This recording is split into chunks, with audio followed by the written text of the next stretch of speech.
Bien-aimés, je vous salue au nom du Seigneur Jésus-Christ. Comme chaque dimanche, nous allons prendre notre temps d'enseignement. Ma prière est que Dieu ouvre nos oreilles, notre entendement pour comprendre sa pensée. Amen.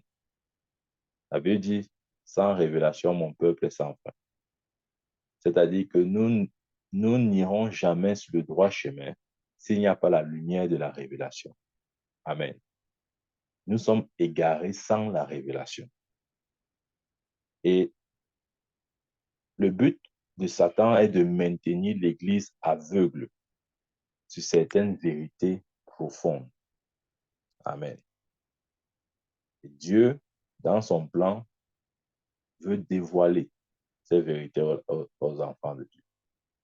Ouais, Daniel avait dit là-bas, il prophétisait sur l'époque de la fin des temps, il a dit, dans les derniers jours, la connaissance augmentera, comme l'eau recouvre le fond des mers.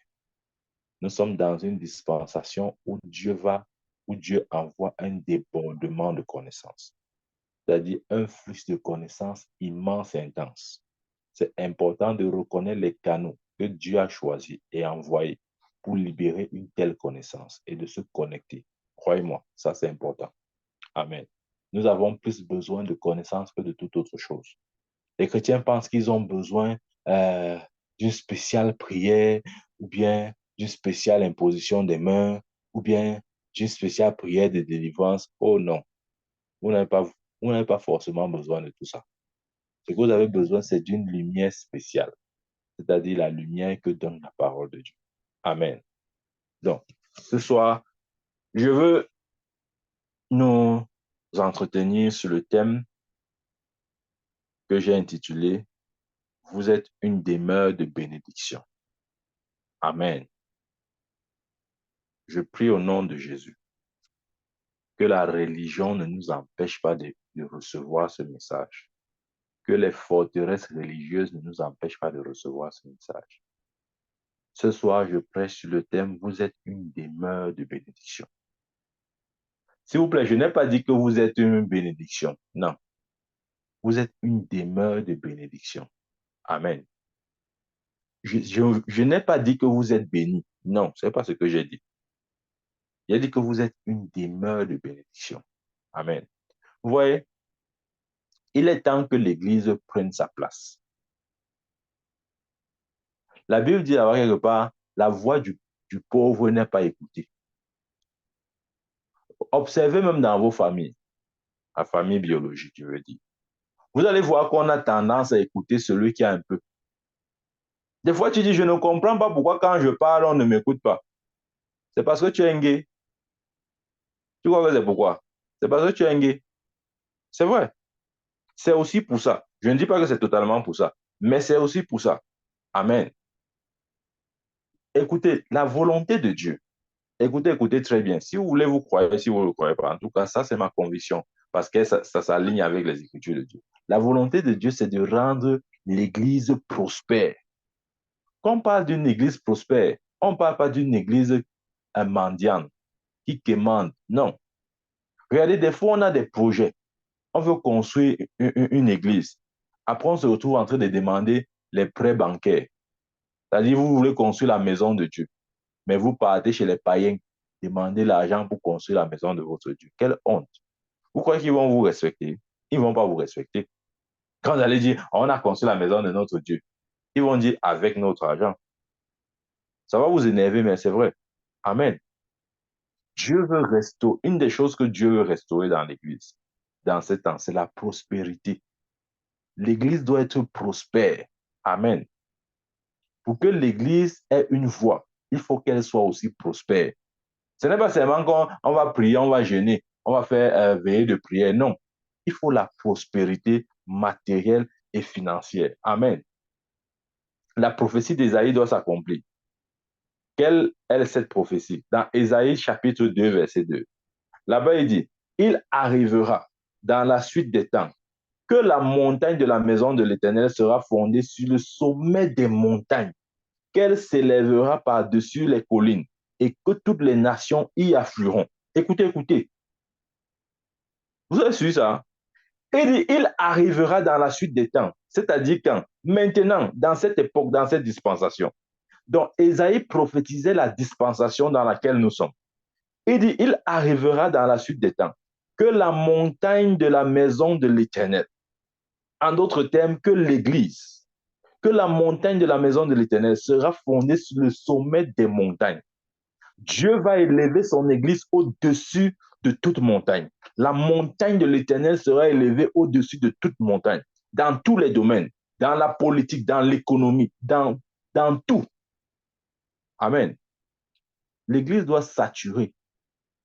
Arrêtons de croire que l'Église, la montagne de l'Éternel se résume aux quatre murs. Non, on doit saturer. On doit sortir des quatre murs, saturer l'économie, saturer la politique. Amen. Écoutez, qui que vous soyez, si vous ne détenez pas au moins ces deux domaines, c'est-à-dire l'économie et la politique, vous allez toujours subir. N'allons pas loin. Il y a quelques années, au Cameroun, on avait sorti un décret disant que toutes les églises doivent fermer. Qui avait pris ce décret? C'était la politique. C'est tout. Ils ont décrété que les églises vont fermer. Pourquoi ils ont osé faire un tel décret? C'est parce que quand on parle dans la politique, on ne voit pas l'église. L'église est seulement dans les murs. Non, on doit sortir des murs. Amen. Ésaïe a prophétisé, il a dit, il arrivera dans la suite des temps que la montagne de la maison de l'Éternel sera fondée sur le sommet des montagnes. Amen. Dieu veut élever son église au-dessus de toute montagne, même dans la dimension de la prospérité. Croyez-moi, Dieu est en train de susciter dans le corps de Christ des hommes et des femmes qui seront, comment je vais dire ça, qui seront immensément riches. Amen. C'est vrai, on a besoin de ça. On a besoin des hommes riches dans le corps de Christ. On a besoin des femmes riches pour que l'évangile avance. L'évangile est gratuit, mais prêcher l'évangile a un prix. OK, pendant que je suis en train de prêcher là, c'est gratuit, n'est-ce pas? Mais si je dois prêcher ce même message dans un stade, par exemple, vous pensez que ça sera tout gratuit? Non. C'est gratuit parce qu'on est en train d'utiliser l'outil Internet Zoom. Allons dans un stade. Vous allez voir combien ça va coûter. Il faudra louer le stade, il faudra louer la sono, il faudra louer. Et vous allez voir des millions qu'il faudra dépenser pour écouter ce même message qu'on est en train d'écouter gratuitement. Donc, les gens sont en train de dire, non, vous avez donné gratuitement, donnez gratuitement. C'est vrai, mais n'oublions pas, l'évangile a un coût. Amen. L'évangile a un coût. Il arrivera dans la suite des temps que la montagne de la maison de l'Éternel sera fondée sur le sommet des montagnes, qu'elle s'élèvera par-dessus les collines et que toutes les nations y afflueront. Il est temps que toutes les nations y affluent. Il est temps que les nations viennent vers l'Église. Il est temps que les nations se dirigent vers la montagne de l'Éternel. Oui, des fois, les nations ne veulent pas venir à la montagne de l'Éternel. Pourquoi? Parce que cette montagne n'est pas encore établie au sommet de toutes les montagnes. Je vous ai dit quelque chose au début. Vous avez dit, je ne comprends pas pourquoi on ne m'écoute pas dans ma famille. Je vais te dire, c'est parce que tu es un gay. Ouais, quand je dis que tu es un gay, ouais, tu n'as pas les dons. Quand tu as les dons, on t'écoute. C'est comme ça. Je vous dis la vérité, c'est la nature humaine. Tu ne peux pas changer ça. Quand tu as les dons, on t'écoute.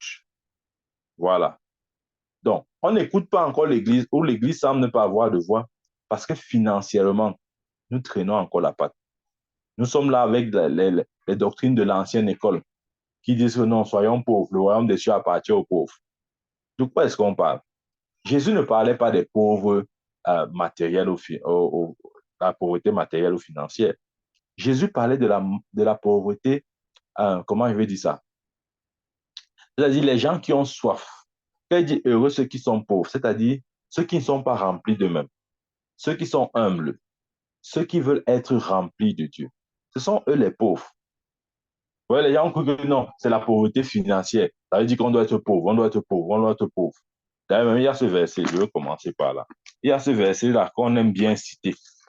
Il faut expliquer ça, il faut expliquer les choses comme ça.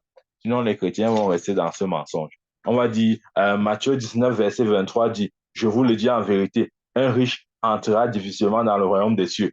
Quelqu'un va dire, ah, ah, vous avez vu, même Jésus a dit que le riche entrera difficilement dans le royaume des cieux. Donc, gars, soyons seulement pauvres.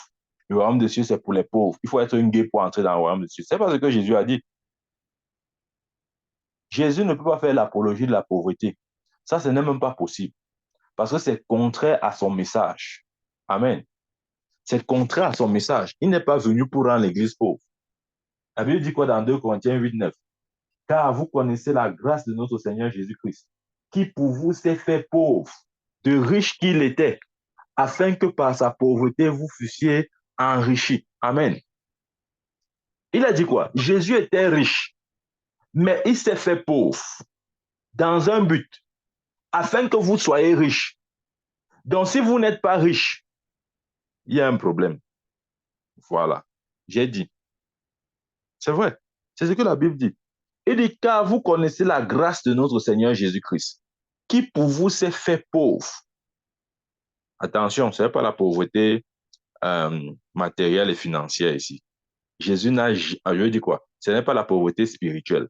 Jésus n'a jamais été spirituellement pauvre. Non, c'est impossible. De quelle pauvreté l'apôtre Paul parle ici? C'est la pauvreté matérielle et financière. Ça veut dire que Jésus a renoncé à la pauvreté matérielle et financière dans un but pour que l'Église soit prospère. C'est ce que le verset 6 dit. Amen. De la même manière que Jésus est mort à la croix afin que son Église reçoive la vie. Donc, une fois que tu es né de nouveau, tu as reçu la chose pour laquelle Jésus est mort. Jésus est mort pour que tu aies la vie. Amen. De la même manière, Jésus s'est fait pauvre pour que tu sois riche. Il y a des gens qui disent, ah, mais ça, la prospérité, la prospérité. Ah, on ne doit pas prêcher la prospérité. C'est la folie. Écoute, si tu es pauvre, personne ne va t'écouter. Je te dis la vérité. Oui, jouer. Hein. Si tu es pauvre, personne ne va t'écouter. On va te mépriser, toi et ton évangile. Vous pensez que vous allez... Il y a une certaine classe sociale, une couche, certaine classe ou une couche, où vous ne pouvez pas avoir accès si vous êtes pauvre. Oui, oui, c'est vrai. Les milliardaires, là, vous ne pouvez pas vous tenir devant eux si vous ne pèsez pas aussi les milliards. Ils n'auront même pas il n'y aura pas d'audience, ils n'auront pas de temps pour vous. Amen. Dieu veut restaurer son Église dans la prospérité. Je crois que ce message doit aussi entrer dans nos têtes. On a toujours cru que non, il faut être pauvre. Voilà, revenons sur le verset que j'ai cité tout à l'heure. Jésus a dit, je vous le dis en vérité, un riche entrera difficilement dans le royaume des cieux. Maintenant, les chrétiens ont dit, ah, vous voyez, même Jésus a dit que les riches entreront difficilement dans le royaume des cieux. Donc, ça veut dire que, gars, soyons pauvres, soyons pauvres. Non, ce n'est pas ça. Pour interpréter la Bible, il ne faut jamais oublier le contexte. Et Jésus parlait dans quel contexte? Relisons à partir du verset 16. Je lis ici. Il est écrit, et voici, un homme s'approcha et dit à Jésus, Maître, que dois-je faire de bon pour avoir la vie éternelle? Il lui dit, pourquoi m'interroges-tu sur ce qui est bon? Un seul est le bon. Si tu veux entrer dans la vie, observe les commandements. Lesquels? Lui dit-il. Et Jésus répondit, tu ne tueras point. Tu ne commettras point d'adultère. Tu ne déroberas point. Tu ne diras point de faux témoignages. Honore ton père et ta mère. Et tu aimeras ton prochain comme toi-même. Le jeune homme lui dit, j'ai observé toutes ces choses. Que me manque-t-il encore? Oh, j'aime la parole de Dieu. Le jeune homme lui dit, j'ai observé toutes ces choses. Que me manque-t-il encore? Jésus lui dit, si tu veux être parfait, va, vends ce que tu possèdes, donne-le aux pauvres, et tu auras un trésor dans le ciel. Puis viens et suis-moi. Après avoir entendu ces paroles, le jeune homme s'en alla tout triste, car il avait de grands biens. Jésus dit à ses disciples, je vous le dis en vérité, un riche entrera difficilement dans le royaume des cieux. Ouais. Il ne parle pas de tous les riches. Il parle il parle des riches de ce genre, c'est-à-dire du genre de ce jeune homme avec qui il s'entretenait. Amen. Oui, il y a beaucoup de choses que nous pouvons relever euh, dans ces versets que nous avons lus. Amen. Déjà, une des choses que nous pouvons relever, c'est que cet homme riche a cherché la vie éternelle dans la loi. Puisqu'il a dit comment faire pour avoir la vie éternelle. Jésus lui a répondu en disant, mais obéis à la loi de Moïse.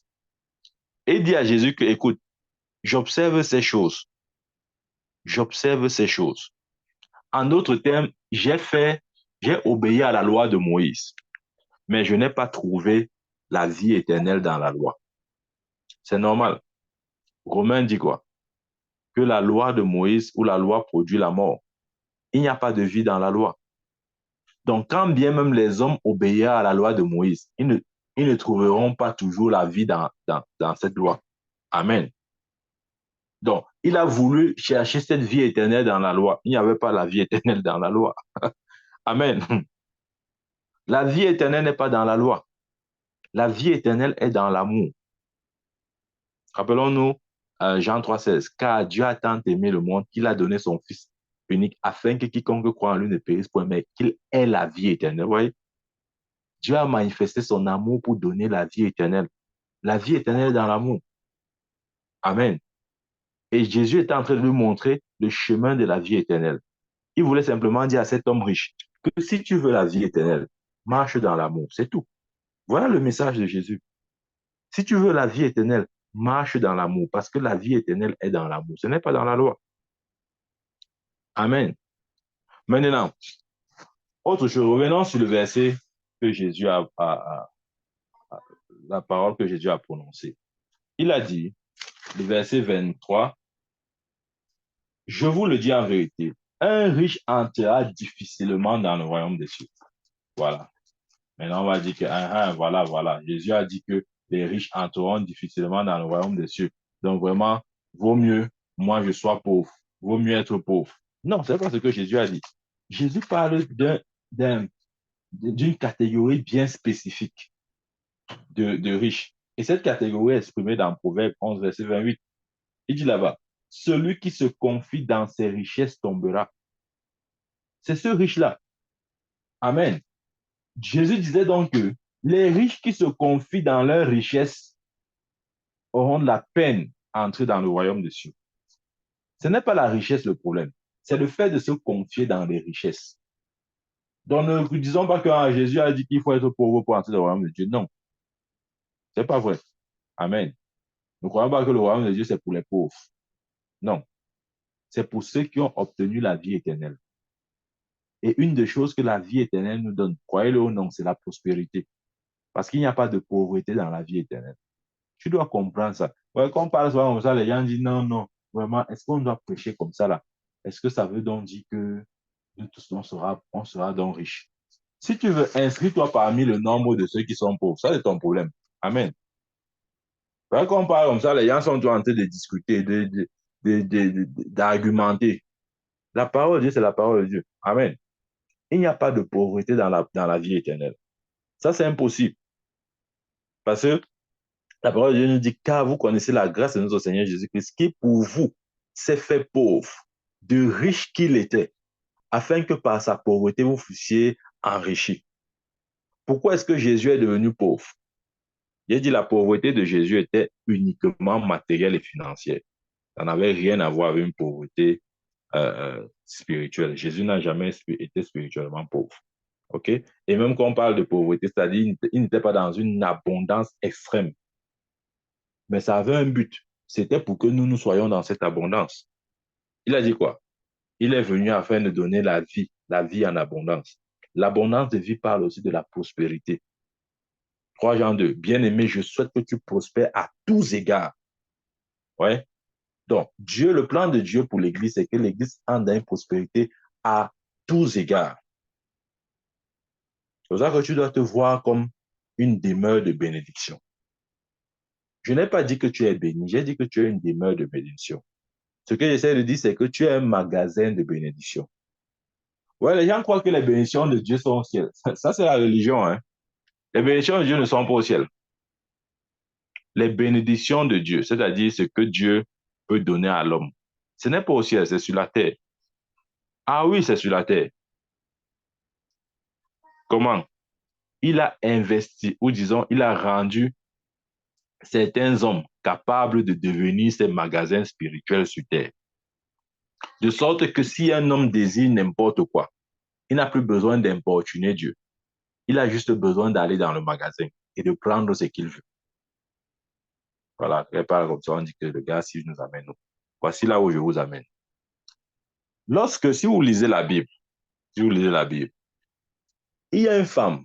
La Bible dit elle était atteinte de la perte de sang depuis 12 ans. Elle a dépensé tout son argent chez les docteurs. Elle n'a rien eu en termes de guérison. C'est là où elle s'est souvenue qu'autour d'elle, ou pas loin d'elle, il y avait un certain Jésus. Et elle a vu en Jésus la demeure de bénédiction. Elle a vu en Jésus le magasin spirituel de Dieu. Et dans ce magasin, il y avait ce dont elle avait besoin, c'est-à-dire la guérison. Elle est partie dans le magasin, elle s'est servie. Elle a pris la guérison. Elle n'a pas prié Dieu. Oh Dieu, s'il te plaît, envoie ma guérison du ciel. Envoie ça maintenant. Que ça tombe comme la mangue de l'arbre. Non. Écoutez, il y a les magasins sur terre. Il y a les magasins sur terre. Des fois, tu vois quelqu'un comme ça là. Tu le vois juste humainement parlant. Si Dieu ouvre tes yeux, tu vas voir que c'est un magasin qui est devant toi. C'est vrai. Comment je sais? Lorsque euh, euh, Isaac a enfanté, du moins, son épouse a enfanté, la Bible dit que quoi? Que Dieu a dit qu'il y a deux nations dans son sein. Oui, il y a deux nations. Pourtant, si tu vois sur le point de vue humain, il s'agissait juste de deux individus, ou si tu veux, de deux bébés. Mais Dieu ne les a pas appelés les bébés. Dieu ne les a pas appelés les enfants. Dieu les a appelés les nations. Est-ce que tu comprends ce qu'il dit? Dieu les a appelés les nations. Donc, tu peux voir une personne comme ça, là, physiquement, il est juste un. Mais si Dieu ouvre tes yeux, tu vas voir qu'en fait, tu ne vois pas juste une personne, tu vois les nations. Amen. De la même manière, il y a aussi des hommes qui marchent comme ça sur terre. Vous croyez que c'est juste ce que vous voyez là? Non. Si Dieu ouvre vos yeux, vous allez voir que ce sont des magasins de bénédiction. Amen. Et ces magasins sont disponibles pour ceux qui ont des yeux spirituels. Cette femme avait discerné en Jésus, avait vu en Jésus un magasin spirituel. C'est pourquoi, malgré l'affluence, malgré la foule qui l'entourait, elle est venue, elle a pris son courage, elle a touché le bord de son vêtement. Elle a dit, si seulement je touche le bord de son vêtement, je serai guéri. Elle a touché le bord de son vêtement, la guérison est venue instantanément. La Bible dit que la perte de sang s'est arrêtée instantanément. Au point où Jésus lui-même s'est retourné, il a dit, qui a touché mes vêtements? Amen. Ça veut dire que cette femme a vu en Jésus un magasin spirituel. Elle est allée, elle s'est servie. Amen. Ouais, nous tous, nous faisons du shopping. Des fois, quand il manque quelque chose à la maison, nous allons. Quand tu veux t'approvisionner, tu pars où? Tu pars d'un magasin, un supermarché ou, je sais pas moi, ce que tu veux. Tu pars t'approvisionner. Et qu'est-ce que tu as besoin pour faire tes courses? Tu as besoin de l'argent. Voilà. La monnaie du ciel, ce n'est pas l'argent physique que nous utilisons, c'est notre foi. La foi est la monnaie du ciel. Donc, de la même manière que tu entres dans un magasin avec de l'argent et tu reçois avec la marchandise ou les articles, de même tu peux utiliser ta foi pour entrer dans un magasin et prendre ce que tu veux.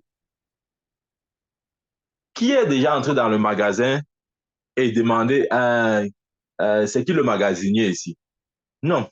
Quand tu as l'argent, tu n'as pas besoin de savoir qui est le magasinier. Tu n'as pas besoin de savoir le nom de la personne en fait, celui qui a la personne qui est le propriétaire du magasin. Non, tu n'as même pas besoin de savoir si le propriétaire du magasin est d'accord ou pas pour te donner les articles que tu veux. Non, tu n'as pas besoin de ça. Tu as juste besoin d'entrer dans le magasin avec ton argent et tu puisses. C'est ce que la femme a fait. Elle a vu en Jésus un magasin spirituel, une demeure de bénédiction, une source de bénédiction. Elle est entrée, elle a pris sa guérison, elle est ressortie sans demander à Jésus. Elle n'a pas dit, oh Jésus, s'il te plaît, est-ce que tu veux me guérir? Pardon, guéris-moi, non. Non, elle n'a pas fait ça. Je prie au nom de Jésus que tes yeux soient ouverts. Elle n'a pas fait ça. Elle n'a pas dit, oh Dieu, oh Jésus, s'il te plaît, je suis malade, est-ce que tu peux me guérir? Non. Quand tu as la foi, tu n'as pas besoin, à la limite de la permission de celui qui incarne le magasin spirituel. Non, tu n'as pas besoin de ça. Tu entres, tu prends. C'est tout. Maintenant, quand je parle comme ça, là, ton problème que tu as là, c'est que tu es en train de dire que, oui, mais est-ce que moi aussi, je suis un magasin spirituel? Je suis en train de dire que tu es un magasin spirituel. Tu dois te voir comme ça. Amen. Tu dois te voir comme ça. Ne dis pas que, ah non, mais est-ce que je suis prophète? Ça n'a rien à voir. Si tu es né de nouveau, alors tu es un magasin spirituel. Amen. Tu es un magasin spirituel. Ça, c'est important de comprendre ça. Dieu a décidé de faire de nous une demeure de bénédiction. Ça veut dire que nous portons les bénédictions de Dieu. Amen. Rappelons-nous ce que Paul a dit. Il a dit que nous sommes le temple du Saint-Esprit. L'Esprit de Dieu habite en nous. Si l'Esprit de Dieu habite en toi, ça veut dire que le magasin de Dieu est en toi. Ce n'est pas logique. C'est logique. Si l'Esprit de Dieu, c'est Dieu. Si Dieu est en toi, ça veut dire que tout son magasin est en toi. Amen. Nous sommes la demeure de Dieu. Nous portons son magasin. Amen. Ça, c'est important. Qu'est-ce qu'il avait dit à Abraham? Rappelons-nous des paroles que Dieu avait prononcées à Abraham. Il avait dit, je ferai de toi une grande nation. Je te bénirai. Je rendrai ton nom grand. Et tu seras une source de bénédiction. Ouais, j'aime bien la fin de ce verset. Tu seras une source de bénédiction. Il n'a pas seulement promis à Abraham de le bénir. C'est pour ça qu'au début de ce message, il dit que tu n'es pas béni. Ouais, quand on dit aux chrétiens, les chrétiens parfois ont la peine d'accepter d'abord qu'ils sont bénis. Si tu lui dis maintenant que tu es une source de bénédiction, alors là, tu as tout gâté. Parce qu'il peine encore à accepter qu'il est béni. S'il n'accepte pas qu'il est béni, il ne va pas accepter qu'il est une source de bénédiction. Parce que nous nous voyons toujours comme des gens qui ont besoin de taper les mains comme ça là, en regardant vers le ciel, en disant, ouais, Dieu, pardon, non, ouais, pardon, tu me bénis pas, bénis-moi, non. Ce n'est pas ça le christianisme. Je suis désolé, si vous vivez votre christianisme est de ce genre, vous ne vivez pas le christianisme. Le christianisme, ce n'est pas quémander, taper les mains, non. On ne tape pas les mains. Dieu nous a rendu, il dit quoi, béni soit Dieu, le Père de notre Seigneur Jésus-Christ, qui nous a rendu capables d'avoir par l'héritage. Nous sommes les héritiers. Un héritier ne tape pas les mains. Ouais. Un héritier, sauf si tu es, Galates 4, verset 1 dit quoi? Aussi longtemps qu'un héritier est un enfant, il ne diffère rien d'un esclave, quoi qu'il soit maître de tout. Sauf si tu es un enfant. Les héritiers enfants tapent toujours les mains. Mais quand un héritier devient mature, il prend possession de son héritage, il utilise son héritage, il ne tape pas les mains. Il ne dira même pas à son père que, ouais, pardon, ouais, ouais. Non, il est conscient de son héritage. Il utilise ce que son père lui a donné en termes d'héritage. Amen. Il a dit à Abraham, je ferai de toi une grande nation. Ouais. Je vous ai dit, vous pouvez voir un individu comme ça là. Ça, c'est ce que vous voyez avec vos yeux physiques. Mais si Dieu ouvre vos yeux, vous allez voir une nation. Il y a les gens, il y a les hommes comme ça là. Et j'ai envie de te dire que tu es l'une de ces personnes-là. Peut-être tu te simplifies. Peut-être tu te vois seulement, tu dis, ah, c'est seulement moi ici là. Non, ce n'est pas seulement toi. Tu es une nation. Amen. Je dis, tu es une nation. Il a dit, je ferai de toi une grande nation. Pas une nation, mais une grande nation. Tu dois te voir grand. Quand on dit aux chrétiens, voyez-vous grand, ils disent, ah non, c'est l'orgueil. C'est pas... C'est-à-dire il y a un petit démon qui nous dérange.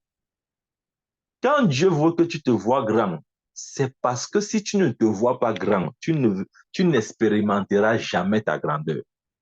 Amen. Tout ce que tu ne peux pas concevoir en toi, tu n'expérimenteras pas ça. Et Satan le sait. Dieu le sait très bien. C'est nous qui ne le savons pas. Jusqu'à ce que tu te vois grand, tu ne peux pas vivre dans la grandeur. Je vous dis la vérité. Tel un homme pense, tel il est. C'est ce que la parole de Dieu dit. Je ferai de toi une grande nation. Je te bénirai. Je rendrai ton nom grand. Tu dois te voir comme une grande nation. Tu dois te voir comme quelqu'un dont l'Éternel a rendu grand le nom. Ton nom est grand. Amen. Et continue à dire, tu seras une source de bénédiction. Voilà pourquoi il dit que tu es la demeure de bénédiction, ou tu es le magasin de bénédiction. Tu seras une source de bénédiction. Waouh, waouh, waouh, je sais quel est ton problème. Tu vas commencer à dire que non, prophète, tu sais, oui, mais Dieu est en train de parler à Abraham, mais moi, je ne suis pas Abraham. Voilà ton problème, c'est ça ton problème. Amen. Si tu ne te vois pas en Abraham, ce que tu es en train de rejeter le christianisme,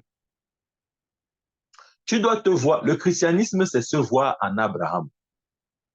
En d'autres termes, toutes les paroles que Dieu a dit à Abraham, si tu ne réussis pas à te les approprier, il y a un problème. Quand Dieu dit à Abraham, je ferai de toi une grande nation, il ne parle pas seulement à Abraham, il parle à Abraham et à sa postérité. Quand Dieu dit que je te bénirai, il ne parle pas seulement à Abraham, il parle à Abraham et à sa postérité. Quand Dieu dit que je rendrai ton nom grand, il ne parle pas seulement à Abraham, il parle à Abraham et à sa postérité. Quand Dieu dit que tu seras une source de bénédiction, il ne parle pas seulement à Abraham, il parle à Abraham et sa postérité. Voilà, le point, c'est que quand tu lis la Bible comme ça, tu dis seulement que Dieu a dit à Abraham, Dieu a dit à Abraham, Dieu a dit à Abraham, tu fais tout pour t'exclure. Tu dois t'inclure. Amen. Là, regardez, hein, la Bible n'est pas un livre historique. La Bible est un livre spirituel. Je reprends ce que je viens de dire. La Bible n'est pas un livre historique. La Bible est un livre spirituel. Où est la différence entre les livres spirituels et les livres historiques? Les livres historiques, ce sont juste des histoires passées comme ça, là. Des contes. On relate juste le passé. OK? C'est une histoire qu'on n'a pas voulu oublier et qu'on a mis ça, on a consigné ça sous forme écrite pour des générations futures, etc. Mais quand je dis que la Bible est un livre spirituel, ça veut dire que tu peux te voir dans la Bible. Je veux même dire mieux, tu es dans la Bible. Amen. Nous tous qui contemplons le Seigneur, nous tous qui contemplons le Seigneur comme dans un miroir, nous sommes transformés de gloire en gloire. Le miroir dont il parle ici, c'est la parole de Dieu. Nous contemplons le Seigneur dans un miroir et nous sommes quoi? Transformés de gloire en gloire. Donc, jusqu'à ce que tu réussisses à te voir dans le miroir qui est la parole de Dieu, tu ne peux pas entrer dans ton processus de métamorphose. Tu ne peux pas aller de gloire en gloire. Voilà pourquoi il dit que la Bible est un livre spirituel. Donc, quand tu lis comme ça, là, ne dis pas que, oh non, mais mon prophète, c'est Abraham, je ne vois pas mon nom ici. Ok, si ça t'énerve, bah, Abraham, tu mets ton nom. Amen. Parce que Dieu ne parle pas à Abraham, il parle à Abraham et à sa postérité. C'est ce que l'apôtre Paul a essayé d'expliquer dans le livre de Galates. Amen. Il dit quelque part dans Galates là, que la bénédiction promise à Abraham n'était pas seulement à Abraham, mais c'était à Abraham et à sa postérité. Dans Galates, ouvrons notre Bible, dans Galates 3,16, il dit, or les promesses ont été faites à Abraham et à sa postérité. Lesquelles promesses? Genèse 12, verset 2. Je ferai de toi une grande nation. Je te bénirai. Je rendrai ton nom grand. Tu seras une source de bénédiction. Dans Galates 3,16, il dit donc que ces promesses-là n'ont pas seulement été faites à Abraham, mais à Abraham et à sa postérité. Il continue en disant, il n'est pas dit et aux postérités, comme s'il s'agissait de plusieurs, mais en tant qu'il s'agit d'une seule, et à ta postérité, c'est-à-dire à Christ. Autrement dit, écoutez-moi très bien. La postérité, selon Galates 3,16, la postérité d'Abraham, c'est Christ. Les gens croient que la postérité d'Abraham, c'est Isaac. C'est faux. La postérité d'Abraham n'est pas Isaac. Quand Dieu parlait à Abraham de sa postérité, il ne parlait pas d'Isaac. Il parlait de Christ. Galate le dit. Christ est la postérité d'Abraham. Amen. Donc, c'est Christ. Et, et, et, et ailleurs, dans Galates, le verset 29 du même chapitre, l'apôtre Paul donne encore d'autres précisions utiles. Il dit, et vous êtes à Christ. Il dit, et si vous êtes à Christ, vous êtes dans la postérité d'Abraham, héritier selon la promesse. Si vous êtes à Christ, en d'autres termes, si vous êtes né de nouveau, vous êtes dans la postérité d'Abraham. Ça veut dire que la postérité d'Abraham, c'est Christ. Et si quelqu'un est à Christ, il est aussi la postérité d'Abraham. En d'autres termes, la postérité d'Abraham, là, c'est quoi? C'est l'Église. Ouais, quand on faisait un peu de mathématiques en quatrième, premier trimestre, on disait si A égale à B, B égale à C, ça veut dire que A égale à C. C'est une logique. Si la postérité d'Abraham, c'est Christ, OK? Et que si tu as Christ, comment je vais dire ça? Et que nous sommes unis à Christ, ça veut dire quoi? Ça veut dire que nous sommes finalement la postérité d'Abraham. Amen. Donc, lorsque tu lis les paroles comme ça, là, ne dis pas que Dieu parle à Abraham. Voilà pourquoi j'ai pitié des chrétiens qui discutent chaque jour avec la prospérité. Dieu nous veut prospérer. Je t'ai dit et tu n'as pas compris. Au début, j'ai dit ici, là. Tu te demandes souvent pourquoi est-ce que quand je parle, on ne m'écoute pas. C'est parce que tu es un gay. Je te dis la vérité. C'est une vérité qui fait mal, mais c'est vrai. Quand tu as un peu le jeton, on t'écoute. Même si tu ne dis rien de bon, on t'écoute. Regardez dans nos familles. Celui qui a l'argent, quand il y a une manifestation, on attend qu'il vienne. S'il ne vient pas, on ne fait rien. Toi, même si tu as les meilleures idées du monde, tu vas venir bavarder là. C'est quand il va venir qu'on va dire, OK, commençons maintenant la réunion. Tu vas dire, mais on faisait quoi avant? On dit, non, non, on était juste en train de parler. Maintenant, on peut commencer. Parce que celui qui apporte des solutions concrètes est là. Ce n'est pas le bavardage. L'église est trop dans le bavardage. On doit un peu sortir du bavardage là. Amen. Sinon, on ne va pas nous écouter. Tu vas parler, parler, parler. On va dire, laisse ça, laisse ça. Laisse ça, laisse ça. Il ne faut pas être un gay. Un gay n'est pas bien. Amen. Vous avez la parole de Dieu dit que la voix du pauvre n'est pas suivie. Et voilà pourquoi Christ s'est fait pauvre. C'est pour que nous soyons riches. Il t'ai dit, un des problèmes que tu as, ce n'est pas que... Les gens disent que non, j'ai la malchance. Tu n'as pas la malchance. Oh, je ne sais pas pourquoi on me méprise. Ce n'est pas parce que tu as la malchance. Tu n'as pas un esprit de rejet. Il t'a dit, c'est parce que tu es un gay. S'il y a une situation, là, on dit que bon, on a besoin de, à chaud comme ça, là, de 3 millions ou de 5 millions, et que tu peux taper ça sur la table sans réfléchir. Alors, tu vas commencer à gratter ta tête. Après, tu veux qu'on t'écoute. On va t'écouter comment? On ne peut pas t'écouter. Mais un autre membre de famille, là, qui n'est même pas chrétien, qui ne connaît même pas Jésus, on va attendre qu'il vienne. Parce qu'on va soumettre un problème qui nécessite des ressources financières. Il va apporter une solution concrète. Il ne va pas rester là dans le bavardage. Voilà pourquoi on va toujours attendre qu'il vienne avant qu'on commence la réunion. Tu vas dire, mais on faisait alors quoi là? On dit que non, non, on se réchauffait seulement, on s'entretenait. Maintenant, la réunion va commencer. Amen. Parce que celui qui détient la prospérité est venu. Regardez, on ne peut pas mépriser le riche. Même quand il fait les idioties, les bêtises, on ne peut pas le mépriser. C'est vrai. Observez, observez autour de vous. Ce que dit est vrai. Vous-même, vous savez que c'est vrai. Amen. Donc, voilà pourquoi Dieu, sachant ça, il veut rendre son église prospère. Si tu comprends ces choses, comment la vie fonctionne, et tu doutes du plan de Dieu concernant la prospérité de son église, c'est que vraiment, ce n'est pas ce que tu veux qu'on fasse pour toi. Amen. Nous sommes des porteurs de bénédiction. Nous avons en nous tout type de bénédiction. Amen. Lorsque vous vous présentez, la bénédiction de Dieu est présente. Rappelez-vous de ce que Jésus avait dit. Un jour, il avait dit à ses disciples et aux gens qui étaient autour de lui, le royaume de Dieu au milieu de vous. En d'autres termes, la demeure de bénédiction au milieu de vous. En d'autres termes, le magasin de Dieu au milieu de vous. Tu dois pouvoir dire comme Jésus, où que tu pars, où que tu ailles, tu dois dire le royaume de Dieu au milieu de vous. Et tu dois être convaincu de ce que tu dis. Hein? Ouais, comme j'ai dit comme ça, tu vas aller dire ça avec doute, avec peur. Tu dois être convaincu. On dit Dieu est où? Dieu est là où je suis, parce qu'il est en moi, parce que son esprit demeure en moi. Amen. Jésus n'avait pas froid ni peur de dire le royaume de Dieu au milieu de vous, parlant de lui.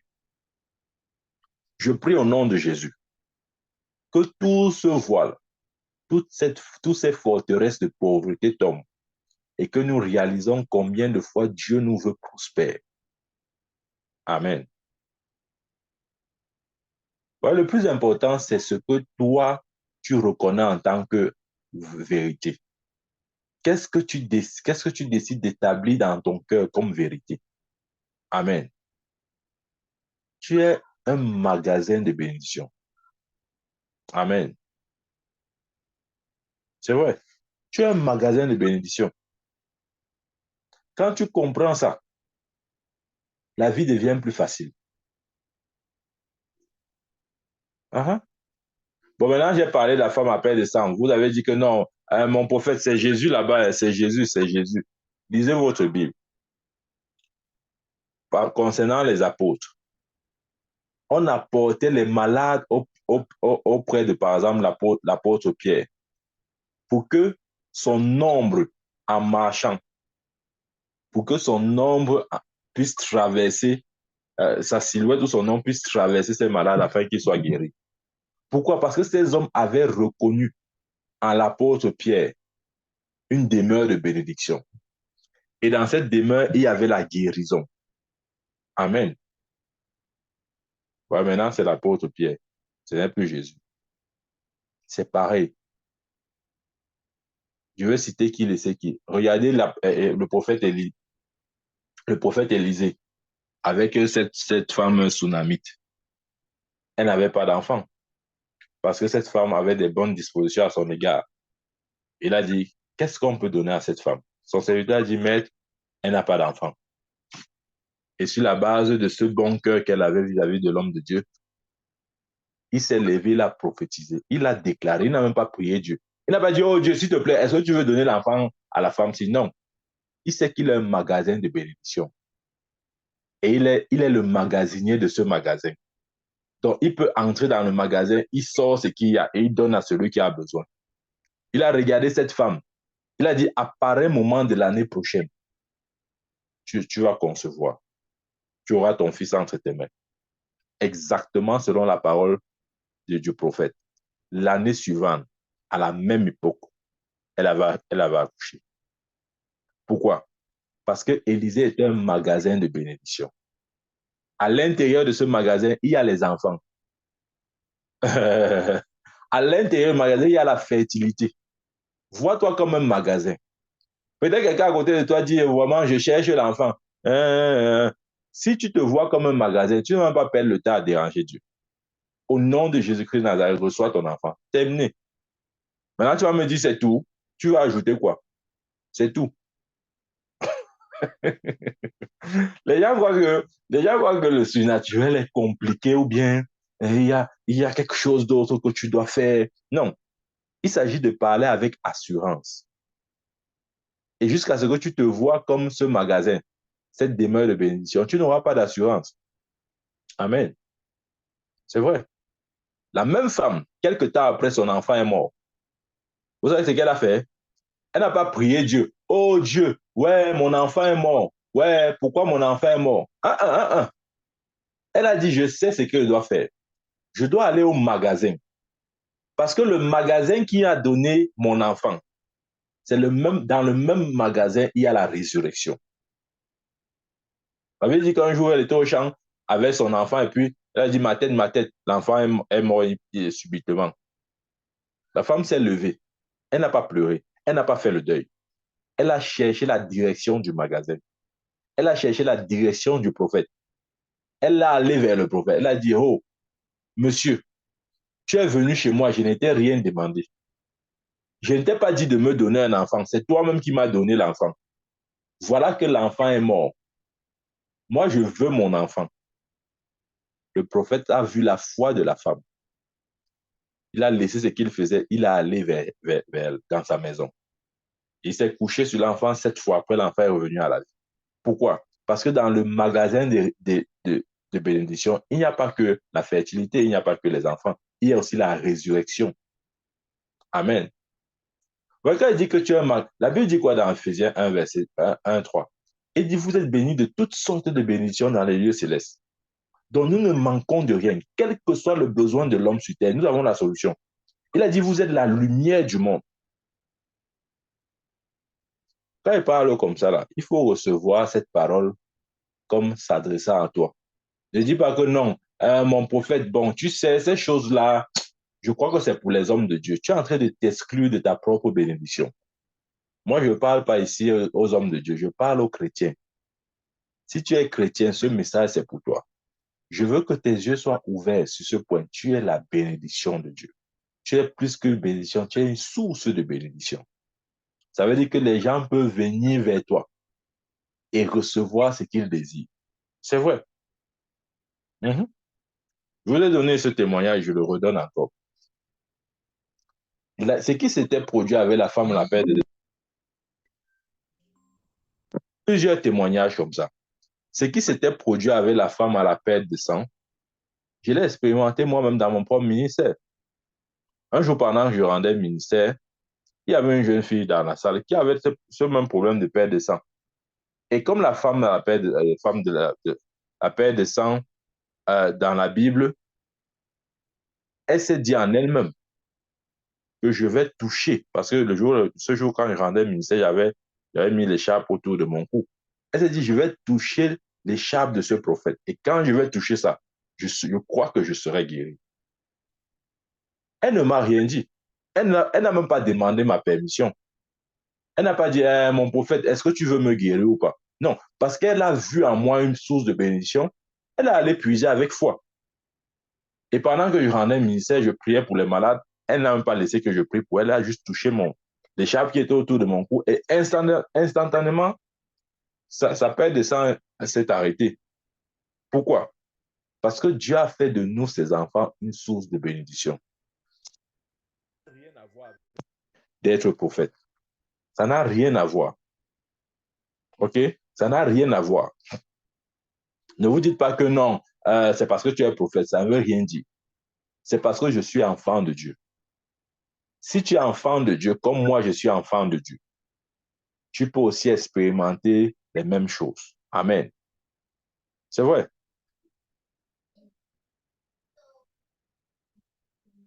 C'est vrai. Est-ce que vous savez que on doit s'entraîner à voir le plus difficile, ou ce qui un peu semble être plus difficile pour les chrétiens, c'est de voir les choses sous l'angle de Dieu. C'est de voir les choses avec la lumière de Dieu. Ce que je veux dire, c'est quoi? Est-ce que vous savez, par exemple, que si une personne est peut-être souffrant d'un cancer ou d'un diabète ou toute forme de maladie ou d'infirmité, et qu'elle réalise qu'elle n'a pas besoin de prier ou de supplier Dieu pour recevoir son miracle, mais qu'elle a juste besoin de toucher un chrétien avec foi, rempli de l'esprit, il est possible que la personne malade reçoive la guérison. Juste dans ces conditions-là. Est-ce que vous savez ça? C'est parce que les chrétiens ne savent pas ça. Et croyez-moi, les occultistes savent bien ce que je suis en train d'expliquer là. Mm-hmm. Ce message ne peut pas impressionner un occultiste. Hein. Je vous dis, peut-être qu'elle parle comme ça là, pour certains d'entre nous, ça impressionne un peu. Non, c'est parce que nous sommes aveugles. Nous ne voyons pas les choses comme Dieu voit. Amen. C'est vrai. Regardez cette femme à la perte de sang. Elle est allée derrière, au milieu de la foule, pour toucher Jésus. Et pendant qu'elle a touché Jésus, elle a reçu quoi? Immédiatement sa guérison. Amen. Mais c'est la même puissance qui est en nous. L'onction qui était sur Jésus, c'est la même onction qui est sur nous. Donc, ça veut dire que potentiellement, nous pouvons accomplir les mêmes choses que Jésus a accomplies. Mais ça ne peut se produire que si nous reconnaissons notre identité. Rappelez-vous, Jésus, avant d'accomplir un quelconque miracle, il avait déjà proclamé une vérité fondamentale. Il avait dit aux gens qui étaient autour de lui, le royaume de Dieu au milieu de vous. Jusqu'à ce que tu t'identifies littéralement à ce royaume-là. tu ne peux pas manifester les vertus de ce royaume. Ouais, tu ne dois pas seulement te voir comme un, un, un membre du royaume. C'est vrai, tu es un membre du royaume. Mais la vérité la plus profonde, c'est que tu es le royaume sur terre. Il y a les chrétiens qui se disent seulement que je suis citoyen du royaume de Dieu. Ce n'est pas faux, c'est vrai. Mais une vérité plus grande, c'est que sur terre, tu es le royaume de Dieu. Jusqu'à ce que tu te vois comme le royaume de Dieu sur terre, il y a des choses que tu ne vas pas expérimenter. Nous ne sommes pas n'importe qui. Toi qui m'écoutes, tu n'es pas n'importe qui. 1 Pierre 2,9, vous êtes une race élue, un sacerdoce royal, une nation sainte, un peuple acquis, afin que vous annonciez les vertus de celui qui vous a appelé des ténèbres à son admirable lumière. Nous sommes une race élue. Tu n'es pas n'importe qui. Comment? Ce n'est pas l'orgueil ou la prétention, c'est la vérité. Ouais, des fois, quand on dit aux chrétiens, voici la vérité, voici, on veut vous faire avoir cette fausse humilité-là. Non. Sortons de cette fausse humilité. Recevons ce que Dieu nous dit comme étant une parole vraie, éternelle. Tu n'es pas n'importe qui. Tu dois, tu dois être sûr de ce que je viens de dire là. Tu n'es pas n'importe qui. Va lire 1 Pierre 2,9. Vous êtes une race élue, un sacerdoce royal, un peuple acquis. C'est ce que nous sommes. Amen. Voilà pourquoi notre vie n'est pas une vie naturelle. Le christianisme, c'est la vie surnaturelle. Si tu définis le christianisme comme une vie naturelle, tu es hors sujet. Il n'y a rien de naturel dans le christianisme. Amen. Parce que celui qui a apporté le christianisme est venu surnaturellement. Vous avez vu la naissance de Jésus? Il y avait quoi de naturel là? Si l'auteur du salut est venu surnaturellement, ça veut dire que tout ce qui concerne le salut est surnaturel. Si l'auteur du christianisme est venu de manière surnaturelle, ça veut dire que même le christianisme est surnaturel. Amen. Il y a beaucoup de choses. Nous souffrons des choses dont nous ne sommes pas supposés souffrir. Vous avez dit, j'ai vu une folie. Les esclaves marchent sur les chevaux et les princes sont au sol. Pourquoi les esclaves sont sur les chevaux?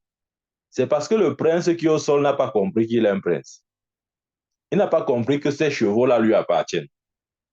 Amen.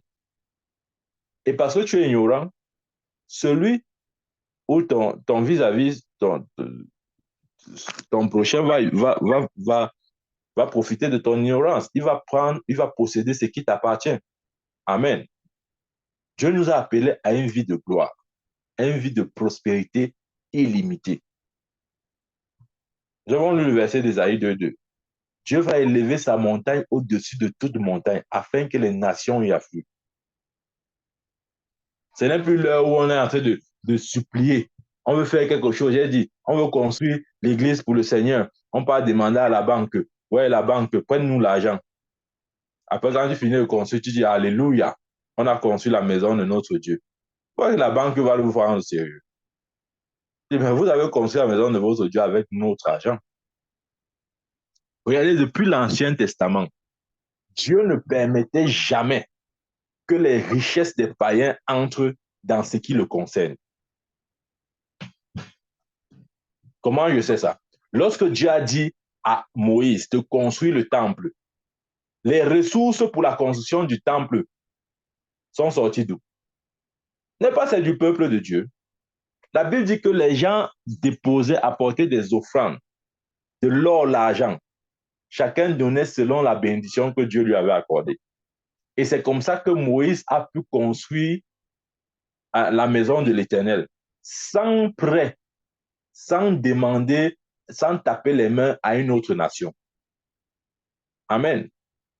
Maintenant, si Israël n'était pas prospère, comment est-ce que Moïse devait construire la maison de l'Éternel? On a besoin d'être prospère. Une fois de plus, j'ai dit et tu n'as pas compris. J'ai dit au début, tu te demandes pourquoi quand tu parles, on ne t'écoute pas. C'est parce que tu es un gay. Je te dis la vérité. Ça te choque, mais c'est vrai. Quand tu as un peu, on t'écoute. Même si tu ne dis rien de bon, on va t'écouter. C'est vrai. Je prie au nom de Jésus que nos yeux soient ouverts sur la prospérité que Dieu nous a accordée en Christ Jésus. Que nous puissions vivre pleinement le potentiel qui nous a été communiqué. Amen. Tu es une demeure de bénédiction. Ne te simplifie pas. Ne te sous-estime pas. Ne te regarde pas comme quelqu'un inférieur. Regardez, je vais vous dire, si l'Église ne marche pas dans la prospérité, on va toujours nous mépriser comme on nous méprise. Amen. Si les pasteurs ne marchent pas dans la prospérité, ils seront toujours méprisés. Il y a des gens qui ont un mépris naturel vis-à-vis des pasteurs. Je vous dis la vérité. Ils méprisent les pasteurs au plus haut niveau. Pourquoi? Parce qu'ils estiment qu'ils n'ont rien. Mais le pasteur qui a un peu, on le respecte. Voilà pourquoi une des choses que Dieu veut restaurer dans son Église, c'est la prospérité. Amen. Dieu veut rendre ses serviteurs prospères. Et par la grâce de Dieu, je crois que je suis l'un de ces serviteurs-là. Je refuse la pauvreté dans ma vie. Les gens sont tellement accommodés à la pauvreté qu'on se dit que non, c'est ça le christianisme. Le christianisme rime avec pauvreté. Il faut être pauvre. Parce que si tu es pauvre, tu vas entrer dans le royaume de Dieu. Jésus a dit que c'est le pauvre qui entre dans le royaume de Dieu. Non, non, non, non. Non, non, non. 1000 fois de plus, non. Amen. 1000 fois de plus, non. Je t'ai dit, et je te redis encore, quand tu es un gay, on ne t'écoute pas. Et les meilleures idées, on ne va pas t'écouter. Il faut quelqu'un de spirituel pour t'écouter. Voilà pourquoi parfois l'Église a la peine, comment il dit, la voix de l'Église ne résonne pas, ne retentit pas. Parce qu'on ne voit pas encore cette richesse-là. C'est pourquoi certains gouvernements s'amusent avec les églises. Mais Dieu merci, ce n'est pas le cas des pays tels que le Nigeria. Dieu, une des choses que l'église du Nigeria a et que nous, au Cameroun et dans les autres pays francophones, devons avoir, c'est cette prospérité-là. Amen. Nous devons être prospères. Il y a des chrétiens comme ça là, même pas seulement des chrétiens. Les hommes en général, c'est ça. On te mesure en fonction de tes avoirs. Il y a des gens qui ne seront pas convaincus, même quand tu ressusciteras les morts, hein, même quand tu vas guérir tous les malades, ils ne vont pas être convaincus. Ils seront convaincus quand ils vont apprendre que tu as un jet privé. Voilà. Ils seront convaincus. C'est vrai ce que je dis. C'est vrai. Ils seront convaincus lorsqu'ils vont apprendre que tu as ouvert ta propre banque. Ils seront convaincus de ton message. Amen. Ouais, j'aime souvent donner cet exemple de Kenneth Copeland. C'est un homme de Dieu américain. Il a déjà offert 27 jets. Je dis offrir en offrande, c'est-à-dire à d'autres ministères. 27 jets. Va un peu sur Google, tu tapes le prix d'un jet. Tu vois combien un jet coûte en francs CFA. On dit que quelqu'un a donné comme ça 27. Vous pensez que vous pouvez vous amuser avec un tel homme? Vous pensez que quand il va parler, vous allez répéter? Vous allez dire le contraire? Non. Amen. Je dis 27 jets. Quand j'ai appris ça, j'ai dit, Seigneur, je maudis la pauvreté dans ma vie. Je maudis la pauvreté. Amen. Il a dit de riche qu'il était, il s'est fait pauvre afin que par sa pauvreté, nous soyons enrichis. Toi qui veux être pauvre là, tu annules ou tu n'acceptes pas le plan de Dieu pour ta vie. Tu es en train de dire à Jésus, Jésus, tu as mal fait d'être pauvre. Parce que moi, j'aime la pauvreté. Tu dois haïr la pauvreté. Amen. Beaucoup meurent à cause de la pauvreté. Hein. Ce n'est pas parce que leur jour était venu.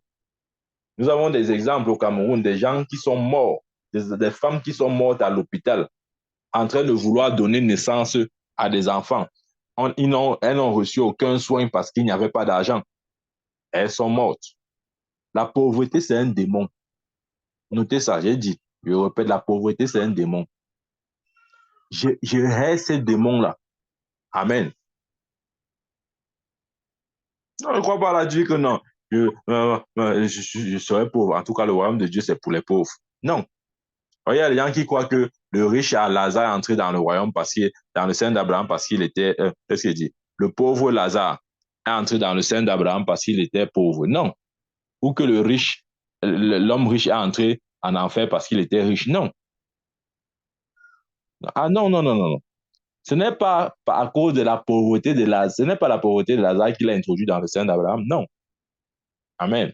De toute façon, on dit le sein d'Abraham. Et nous savons qu'Abraham n'était pas pauvre. Amen. Donc, si le sein d'Abraham était destiné pour les pauvres, Dieu allait d'abord rendre pauvre Abraham. Si Abraham était riche et Dieu nous fait savoir par sa parole que nous sommes la postérité d'Abraham, tu dois te voir riche. En tout cas, moi, je me vois riche. Je vous dis, je serai très riche. Prions seulement que le Seigneur revienne très vite comme il veut revenir. Je serai riche. Ouais, ouais, ouais. Il faut noter ça, j'ai dit. Ma richesse, c'est-à-dire ça va attirer les machins là, les canaux plus les chaînes, les médias là. On va venir questionner que l'enfant s'il fait quoi pour avoir autant d'argent. Voilà, c'est comme ça. La voix de l'Église doit être écoutée, de gré ou de force. Si on vient avec l'onction, il ne nous écoute pas, on va venir avec l'argent. Amen. C'est comme ça. Si tu viens avec l'onction, on ne t'écoute pas, viens avec l'argent, on va t'écouter. C'est quoi ces histoires-là que on est toujours pauvre là? Tu as dit dans ton téléphone, tu as le nom de tous les bailleurs. Tu connais tous les bailleurs de ta ville, de ta communauté, de ton pays. Au nom de Jésus, tu vas supprimer le nom de tous les bailleurs. Parce que Dieu va faire de toi un propriétaire maison. Amen. Tu crois que ça ne fait pas aussi du bien de rester dans une maison sans savoir que tu dois payer le loyer? Ça fait du bien.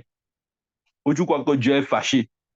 Si tu es un propriétaire, si tu as ta maison, Dieu va se fâcher. Que ouais, pourquoi mon enfant a sa propre maison? Dieu veut que tu sois propriétaire maison. Amen. Chaque jour, tu cherches le taxi, la moto.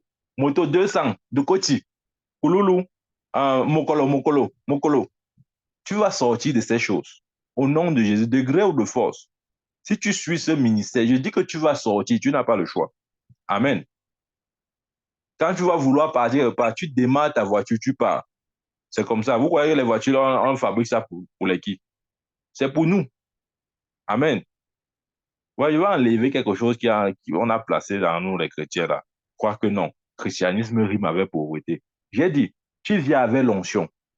S'ils ne croient pas en ton onction, tu tapes l'argent par terre. Voilà. Comme Dieu avait dit quelque part, s'ils ne croient pas au premier signe, ils vont croire au second signe. S'ils ne croient pas à ton onction, ils vont croire à ta prospérité. Amen. Or, le problème aujourd'hui, c'est quoi? C'est que parce qu'il manque cette dimension, certaines personnes ne sont pas disposées à nous écouter. Amen. C'est vrai. Les gens ne sont pas disposés. Ah, je vous ai dit, je serai riche. Ah, la seule chose qui peut empêcher ma richesse que je vois là de se manifester, c'est que le Seigneur, comme on dit, ne tarde pas à revenir. S'il essaye un peu de tarder à revenir, donnons-nous seulement un peu de temps, vous allez voir. Parce que c'est le plan de Dieu que l'Église soit prospère et que ses serviteurs soient prospères. Vous voyez l'homme de Dieu, Bishop David Oyedepo, une fois le Nigeria passait par une crise et il a soutenu pendant 6 mois le gouvernement dans la paye des fonctionnaires. Vous pensez qu'on peut s'amuser avec un homme comme ça? Vous pensez que même l'État, le gouvernement Nigeria peut s'amuser avec un homme comme ça? Vous parlez même de quoi? Les gens sont en train de croire que le christianisme, c'est la pauvreté. Qui est pauvre, moi? Jamais. Ce n'est même pas possible. Je maudis ça. Je maudis ça comme je n'ai jamais maudit quelque chose dans ma vie. Amen. Ouais, les gens croient que non, les pasteurs doivent être pauvres. Le pasteur doit avoir son vélo. Voilà.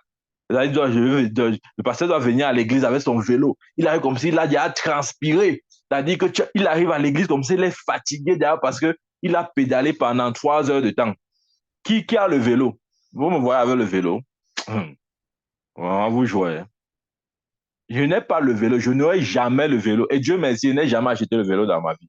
Je ne vais jamais acheter le vélo dans ma vie. Amen.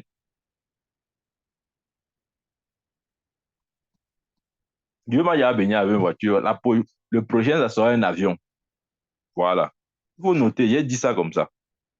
Les gens doivent apprendre à respecter l'Église et à respecter les hommes de Dieu. De gré ou de force. Il dit, s'ils ne respectent pas l'onction, ils vont respecter l'argent. C'est comme ça. Là, on est en train de supplier. Il a dit quoi? Il a dit qu'il va élever la montagne des Sion au-dessus de toute montagne, de sorte que les nations y afflueront. Les nations ont besoin de voir où est la véritable richesse. Amen.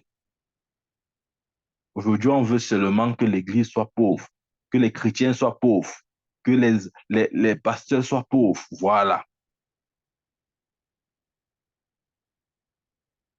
Je vais vous dire quelque chose. Je vais vous dire quelque chose. Dieu, un jour, m'a donné une vision qui a changé complètement mon mindset. Et quand je dis que c'est riche, les gens voient que c'est seulement les jeux de mots. Ce n'est pas un jeu de mots. Hein. Note la date, c'est le jour. Ce n'est pas un jeu de mots. Ou je n'essaye pas de m'encourager. Je ne suis pas en train de m'encourager. Non. Je vais vous donner deux visions personnelles. Vous allez voir pourquoi je parle comme ça. Je ne suis pas en train de m'encourager. Ou même, je n'essaye même pas de t'encourager. Tu dois te voir riche. Toi qui m'écoutes, tu dois te voir riche.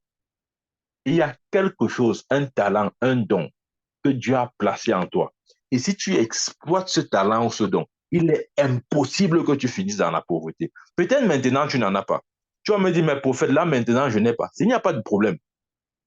Ce qui compte, c'est la fin d'une chose. La Bible dit que la fin d'une chose vaut mieux que son commencement. Amen. Tout le monde n'a pas commencé dans la richesse. Non. Beaucoup de riches d'aujourd'hui étaient pauvres avant, entre guillemets. Mais quelqu'un avait dit, euh, tes débuts ne sont pas les, non, comment dire là? Tes débuts ne sont pas le plus important. Le plus important, c'est ta fin. Tu peux commencer pauvre, mais si tu finis pauvre, c'est un problème. Amen. Peut-être là, tu dis, je n'ai pas, c'est vrai, mais refuse de vivre éternellement dans cette condition. Amen. Et comment sortir de là? Voilà une clé que je te donne. Tu dois pouvoir identifier en toi la chose que Dieu a placée. Tout le monde a ça. Hein? Écoute-moi, tout le monde a ça. Il y a une chose prédominante dans ta vie, un talent, une habileté, une capacité que Dieu t'a donnée. Si tu utilises, développes et exploites ça, tu ne peux pas finir dans la pauvreté. C'est impossible. Je vous dis, c'est impossible. C'est impossible. Ouais, regardez par exemple dans le monde du football. Aujourd'hui, on célèbre certaines personnes. Ils sont vus comme des célébrités. Mais c'est parce qu'ils ont découvert ce talent. Ils ont travaillé sur ce talent-là. Ils ont euh, peaufiné le talent. Ils ont fini dans la gloire. Tu dois découvrir ton talent. Tu as quelque chose que Dieu t'a donné qui est unique. Et Dieu veut se servir de ces choses, de cette chose-là pour t'élever. Mais jusqu'à ce que tu découvres, jusqu'à ce que tu développes la chose, jusqu'à ce que tu rends la chose euh, vraiment opérationnelle, tu ne vas pas finir dans la gloire. Amen. Je vais vous donner deux choses, deux visions. La première vision que le Seigneur m'avait donnée, quand il dit, je serai riche, notez ça, notez, notez. J'ai dit, le prophète Michael a dit, je serai très riche. La seule chose qui peut empêcher ce que j'ai vu se manifester, c'est que le Seigneur décide qu'il vient chercher son église comme il veut venir chercher là. Si le Seigneur fait l'erreur de retarder un peu sa venue, il est impossible que je sois pauvre. Qui est pauvre? Ouais, c'est un conditionnement mental qu'il faut d'abord avoir.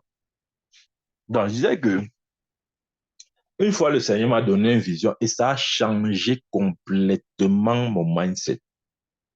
À partir de là, j'ai commencé à me voir comme quelqu'un d'extrêmement riche. Je vous ai dit, on va venir avec l'onction. S'il ne croit pas en notre onction, on va taper l'argent par terre. C'est tout. Voilà. Donc, une fois, c'était en 2017-18, pendant un des programmes que j'organisais, etc. Je vous épargne des détails. Je suis allé me reposer. Et pendant que je me repose, j'entre dans une vision. Le Seigneur me fait voir une vision claire.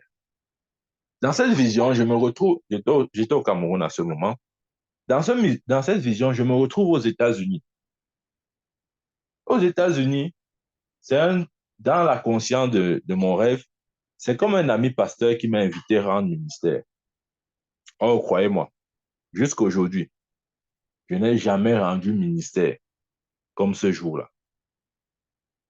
La présence, l'onction de Dieu était tangible. C'est-à-dire, on avait l'impression, ouais, quand la neige tombe, on avait l'impression qu'on pouvait palper ça. Je n'ai pas encore rendu ministère depuis que je suis né.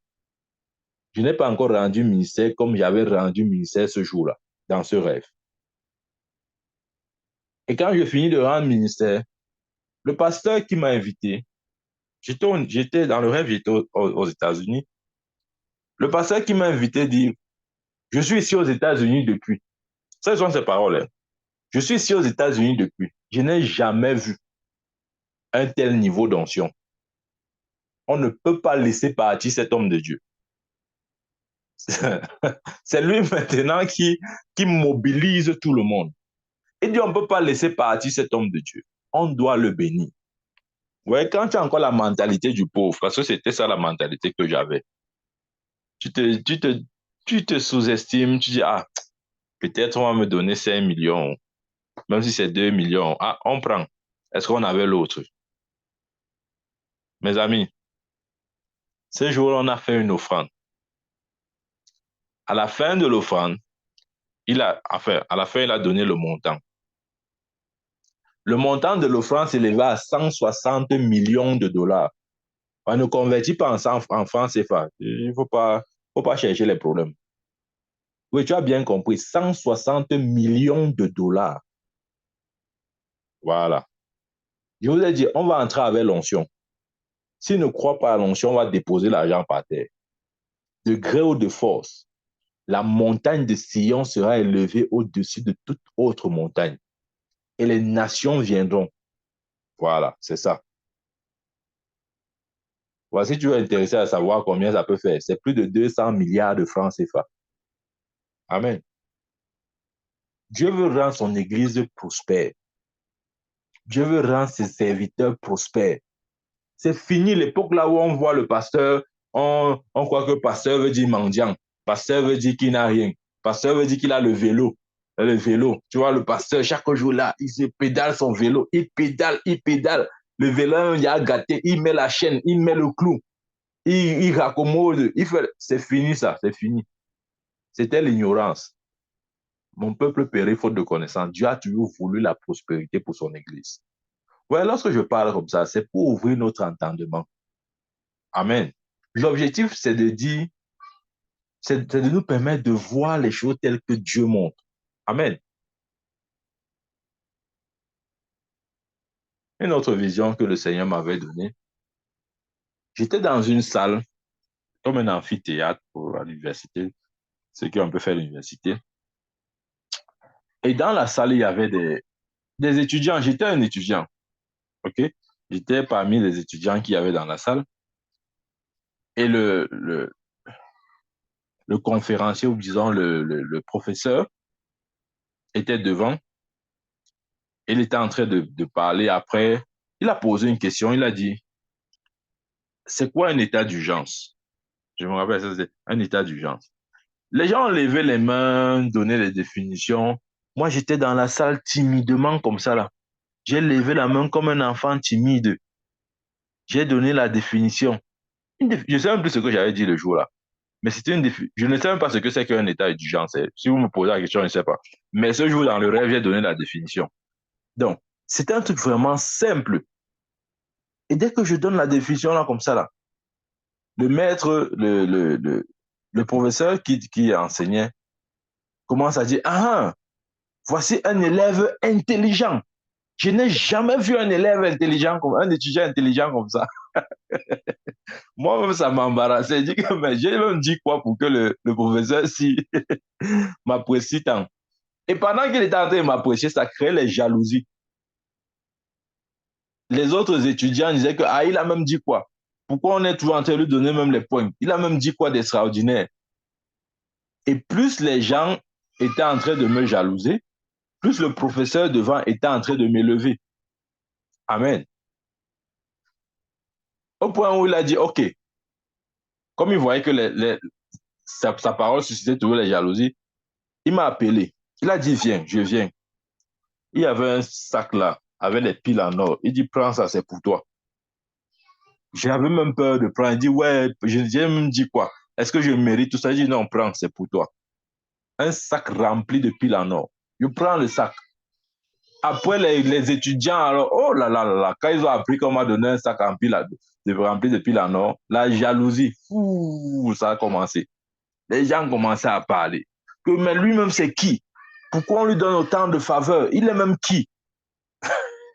Pendant qu'ils étaient en train de faire leurs choses là, le professeur a dit, OK, à partir d'aujourd'hui, tu vas venir à l'école avec ma voiture personnelle.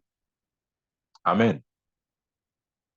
Pour ceux qui veulent savoir, dans le rêve, celui qui se tenait comme le professeur, c'était le président de la République du Cameroun. C'était lui, dans le rêve, qui était comme le professeur. Il dit, à partir d'aujourd'hui, tu viens à l'école avec ma voiture personnelle. Oh, c'était un macabo dû avalé par les autres étudiants. J'ai vu ma richesse, je ne peux pas être pauvre. Regarde, quand je parle comme ça, vois-toi dans mes paroles. Parce que la Bible dit que nous sommes la postérité d'Abraham. Je refuse que tu sois pauvre. Je refuse que tu demeures dans la pauvreté. Parce que Dieu t'a appelé pour l'élévation. Il a dit, tu es grand. Tu seras je ferai de toi une grande nation. J'élèverai ton nom. Tu seras une source de bénédiction. Vois-toi comme ça. Ne vois pas comme quelqu'un qui a désespérément besoin de je ne sais quoi. Non. Tu es une source. Tu es un magasin spirituel. Les gens viennent et puisent en toi. Amen. Je reste ce christianisme de la misère et de la pauvreté. Où qu'on voit l'église, c'est seulement la pitié. L'église suscite seulement la pitié. Quand tu vois l'homme de Dieu, ah, tu dis, oh, vraiment, ce garçon, oh, il a raté sa vie. Il a allé faire quoi dans les choses comme ça là? Oh, Seigneur, vraiment, ce gars n'a pas su vraiment quoi faire de sa vie. Non. Généralement, quand les gens ont ce genre de pensée, c'est parce qu'on ne voit pas la prospérité. Quand on voit la prospérité, on ferme la bouche. L'argent ferme la bouche. Vous savez ce que la Bible dit?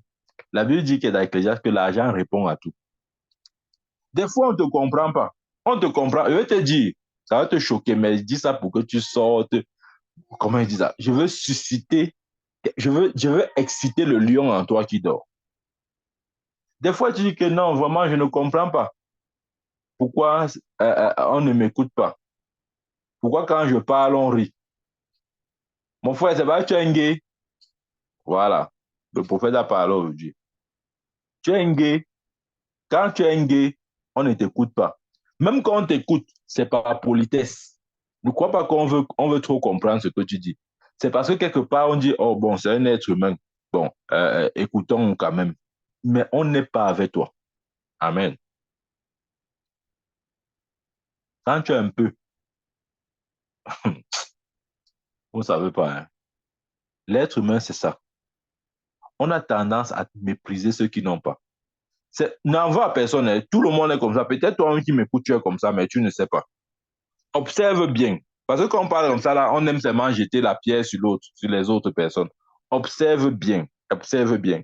Tu as tendance à beaucoup écouter celui qui pourrait avoir un peu de moyens. C'est naturel, tu ne fais pas exprès. Je ne t'en veux pas, c'est comme ça. Quand un pauvre se tient devant toi, il faut beaucoup d'humilité pour l'écouter. Tu vois, tu vas peut-être l'écouter juste comme ça. Mais sauf, bien sûr, si tu as vraiment mûri, si tu es mature. Mais généralement, on n'écoute pas les pauvres. Voilà pourquoi l'Église, depuis qu'on crie là, les païens, les mondains ne nous écoutent pas. Mais j'ai dit et je répète, on va venir avec l'onction. S'ils ne croient pas en notre onction, on va déposer les dollars par terre. Voilà. S'ils ne croient pas au premier signe, ils vont croire au second signe. Dieu nous veut prospère. Discerne en toi, regarde en toi le don que Dieu a placé. Développe ce don, ce potentiel. Nourris-le. Euh, comment je vais dire ça? Euh, trouve tout ce qu'il faut pour que le don de Dieu parvienne à la maturité. Parce que je vais vous dire quelque chose. Dieu donne le don, mais c'est l'homme qui développe. Si tu n'es pas prêt à développer ce que Dieu t'a donné, on veut dire ça différemment. Dieu donne la sémence. La multiplication te revient. Dieu donne le talent, mais l'utilisation du talent te revient. Rappelons-nous les talents. Il a donné à un 5 talents, l'autre 2, l'autre 10. D'autres ont multiplié, d'autres n'ont pas multiplié. Dieu a toujours donné au moins un talent à quelqu'un. Découvre ton talent, développe-le. Rassure-toi que ce talent atteint la maturité. Je vais te dire quelque chose. Quand un arbre est rempli de fruits, les gens viennent sucer. C'est vrai. Quand ton don sera mature, les gens viendront chercher ça. Amen. Et quand ils viendront chercher, ça ne sera pas gratuit. Quand ils prendront ce que Dieu t'a donné, ils te donneront autre chose. C'est ça la vie. Je sais pas qui comprend ce que ça veut dire. Je vais prendre un exemple. Si tu sèmes dans ton champ le maïs, OK, et que le moment de la moisson, tu moissonnes le maïs, tout le maïs que tu as là, il y aura des gens qui auront faim. Ils viendront vers toi parce que tu as la nourriture. Et quand ils prendront ta nourriture, en contrepartie, ils te donneront des ressources. C'est comme ça que la vie est. Amen. Rassure-toi de s'aimer dans ton champ. Écoute-moi très bien. Rassure-toi de s'aimer dans ton champ. Pourquoi est-ce que je le dis? La Bible dit, il bénira l'œuvre de tes mains. Donc, jusqu'à ce que tu produises quelque chose, Dieu n'aura rien à bénir. Et, et je veux dire, Dieu ne pourra pas te bénir. Parce que Dieu bénit sur la base de quelque chose. Donc, tu dois retrouver ton talent, développer le talent, l'amener à la maturité. Écoute-moi, si ton talent est mature, les gens viendront chercher ça. Quel que soit le lieu où tu es, si tu as la solution aux besoins de quelqu'un, quelqu'un viendra vers toi. Et quand il va prendre ce que tu as, il va te donner il va te donner quelque chose d'autre, quelque chose que tu n'as pas. C'est comme ça que la vie fonctionne. Amen. C'est comme ça. Je t'ai pris un exemple. Si tu cultives le maïs, à la fin, à la moisson, tu ramasses ton maïs. Si les gens savent que tu as des tonnes, je prends un exemple, la brasserie peut-être, ceux qui font voilà, la bière, etc., les choses de ce genre. S'ils savent que tu as des tonnes de maïs, ils viendront vers toi. Ils vont prendre ton maïs et en contrepartie, ils te verseront de l'argent. C'est comme ça que tu vas prospérer. Mais si Dieu te donne un champ, tu refuses de cultiver dans ton champ. Tu refuses peut-être de cultiver le maïs dans ton champ. Tu n'auras pas de moisson et personne ne viendra vers toi. Et voilà comment les chrétiens restent dans la pauvreté. Ils croient que la richesse dont on parle, ça va pas tomber du ciel comme la manne. Non, cette richesse ne tombe pas du ciel comme la manne. Ça vient, c'est le résultat d'un processus.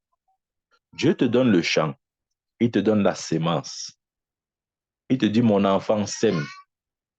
Quand tu sèmes, tu auras la moisson. Et quand tu auras la moisson est si vous voulez, c'est la solution ou la réponse d'un besoin spécifique. Ceux qui sont dans ce besoin viendront vers toi. Et quand ils vont prendre ce que tu as, ils vont te donner ce que tu n'as pas. En d'autres termes, ils vont prendre tes ressources matérielles qui pourront peut-être convertir, ou la contrepartie sera des ressources spirituelles, financières. J'ai pris un exemple. Si tu as un champ de maïs, tu cultives des tonnes de maïs, les brasseries vont venir vers toi. Ils ne vont pas prendre ton maïs là gratuitement. Ils vont te payer. Amen. Et c'est comme ça que ta richesse va augmenter. C'est tout. Donc, découvre le talent ou le don que tu as. J'aime souvent donner cet exemple. Je connais un coiffeur. Il a commencé sa coiffure devant nous. Il nous coiffait à l'époque à 150. Mais il a persévéré dedans. Il coiffe très bien. Il a cru en son rêve. Il a cru qu'il peut vivre et se développer à partir de ça.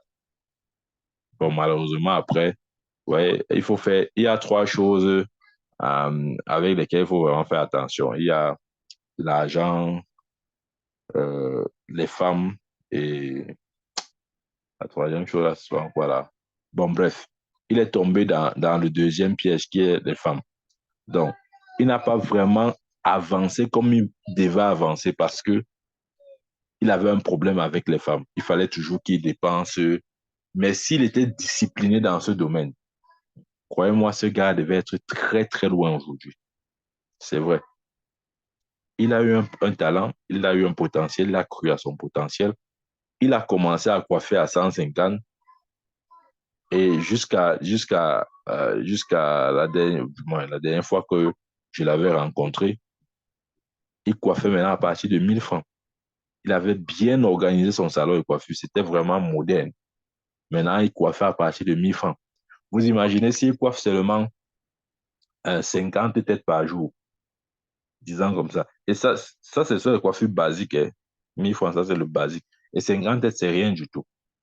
Ouais, c'est vraiment rien du tout.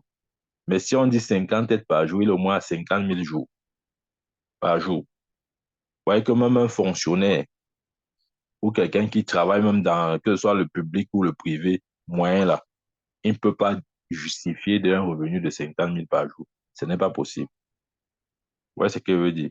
Donc, c'est pour dire que Dieu peut rendre prospères ses enfants. Dieu veut que nous soyons prospères. Identifie ce que Dieu t'a donné. Identifie ton don, ton talent. Travaille. Rassure-toi de l'amener à maturité. Quand c'est mature, on va venir chercher. Je vais vous dire la vérité. Quand c'est mature, on va venir chercher. Quand le don qui est en toi est mature, on va venir chercher. On ne va pas le prendre gratuitement. Mm-mm. On va le prendre gratuitement. Amen. Il y aura une valeur associée à ce don-là. C'est vrai. Amen. Je prie au nom de Jésus que nos yeux soient ouverts sur cette prospérité. Dieu nous veut prospère. Si tu suis ce ministère, je refuse que tu sois pauvre. Tu ne peux pas être pauvre. En fait, un enfant de Dieu, il n'y a aucun enfant de Dieu pauvre. Il n'y a que les enfants de Dieu ignorants. Ce n'est pas possible d'avoir la vie éternelle et d'être pauvre. Mais c'est possible si on est ignorant. Ça ne veut pas dire qu'on est pauvre, non. Tu peux être ignorant. Tu peux être un chrétien pauvre, ignorant. Mais ça ne veut pas dire que tu es pauvre. Parce que le jour où la lumière de la révélation te parvient, la pauvreté s'en va. Dieu ne nous veut pas pauvres. Nous ne pouvons pas être pauvres. Et nous ne serons jamais pauvres. Car vous connaissez la grâce de notre Seigneur Jésus-Christ, qui pour vous s'est fait pauvre, de riche qu'il était, afin que par sa pauvreté, vous fussiez enrichis. Marche dans la prospérité. Aujourd'hui, Dieu m'a spécialement mandaté de te dire ceci. Marche dans la prospérité. 3 Jean 2. Bien-aimé, je souhaite que tu prospères à tous égards. Mhm. Un temps viendra où la montagne de Sion sera élevée au-dessus de toute montagne et les nations y afflueront. C'est le moment de l'Église de s'élever. Nous allons nous élever politiquement, économiquement. Nous allons saturer. Amen. Il faut une saturation totale. Je vous ai dit, nous allons venir avec l'onction. S'ils ne croient pas à notre onction, on va déposer les dollars sur la table. Amen. Et comme la Bible dit, s'ils ne croient pas au premier signe, ils vont croire au second signe. De toutes les façons, on va s'imposer. Parce que la montagne de l'Éternel doit être élevée au-dessus de toute montagne, de sorte que les nations y affluent. Nous sommes fatigués de toujours courir vers les montagnes, les autres montagnes. Maintenant, ce sont les autres montagnes qui doivent venir vers nous. Je veux dire ça autrement, nous sommes fatigués de toujours faire recours aux montagnes bancaires mondaines. On doit maintenant avoir nos propres banques. Oui. Pour que ces banques mondaines viennent prêter chez nous. Ils viennent nous demander l'argent. Il a dit quoi dans Deutéronome? Dans Deutéronome, il a dit, tu ne prêteras jamais, tu emprunteras. Amen. Non, qu'est-ce que je dis? L'inverse plutôt. Euh, euh, tu, oui, tu ne prêtes pas, mais tu empruntes.